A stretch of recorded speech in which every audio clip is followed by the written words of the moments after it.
Rocks are pretty cool, right? You know, you got a dark one, a light one, a hard one. Overall though, pretty harmless.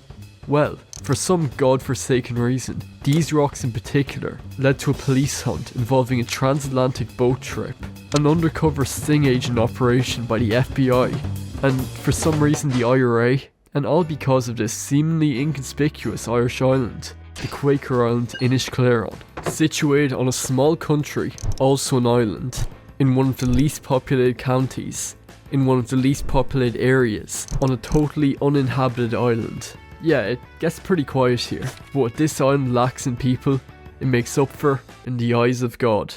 5 different religious ruins in half a square kilometre, and these monastic ruins are really important to the Irish people. As a result, they can fetch themselves a price. And so we get to our protagonist, Peter Kelly. At the start of our story, he's living on a tiny little boat, and he's getting sick of it. So he and a crew of a few others sailed from the port to Inishclaren in the middle of the night. You know, to make sure they weren't spotted on the island with no people. The crew sent a small child through the church's windows to lift out the stones and bring them home. Then, Peter sold his family home and bought the Minerva, specifically for this trip. So he gathered his Sri Lankan wife, 30 years younger than him by the way, and 2 kids, and brought them off on the journey of a lifetime.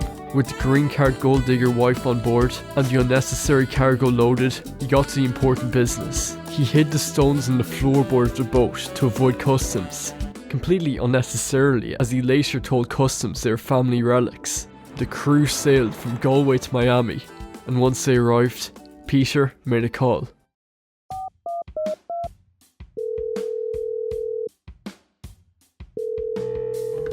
Robert O'Neill, Boston College speaking. How can I help you today? Hello, Robert. I've got a proposition for you. Go on. Something to add to your collection. Something so priceless, I value it at €7 million. And that thing is...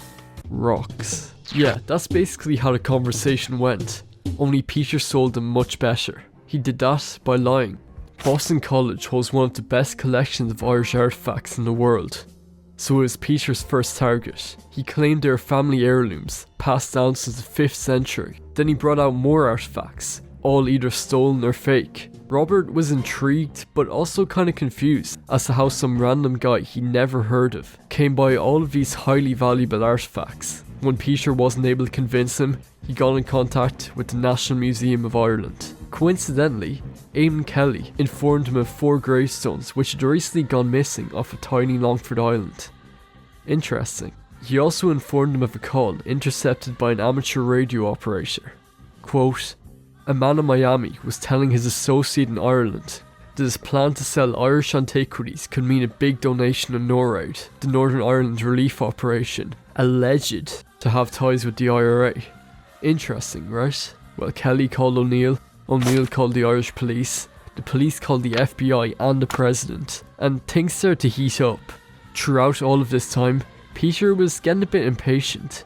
He sent more letters, called twice, and was just kinda clingy, you know? Finally, Robert returned his calls, but now it was being tapped by the FBI. They agreed to have the rocks delivered to the college on the 16th of April, and the FBI planned the operation. When Kenny got to the college, it was filled to the brim with undercover agents. Stepping out of his car, he was greeted by Robert and a new character, Edward Clark, an undercover agent who, for some reason, went by his real name. He posed as a rich businessman of Irish heritage who planned to sponsor the purchase. Peter heard the word rich and his eyes lit up. He came out the gate with $7 million USD. No, while $7 million is still pretty close to the rock's actual value, they managed to negotiate it down to $435,000. Still absurd when you realise what we're dealing with here, but more than enough to make this worthwhile. They put down deposit and shook hands to meet again soon, 22nd of April. And all that time, the FBI was gathered in the building below, listening in. A few days later, Kenny opened his door to a squad of special agents. After a long legal process, the stones were returned to the original resting place. A tiny field in a tiny island in a tiny country. Right where they belong. Now, this whole story is incredibly stupid, but led to some actual change in Irish legislature.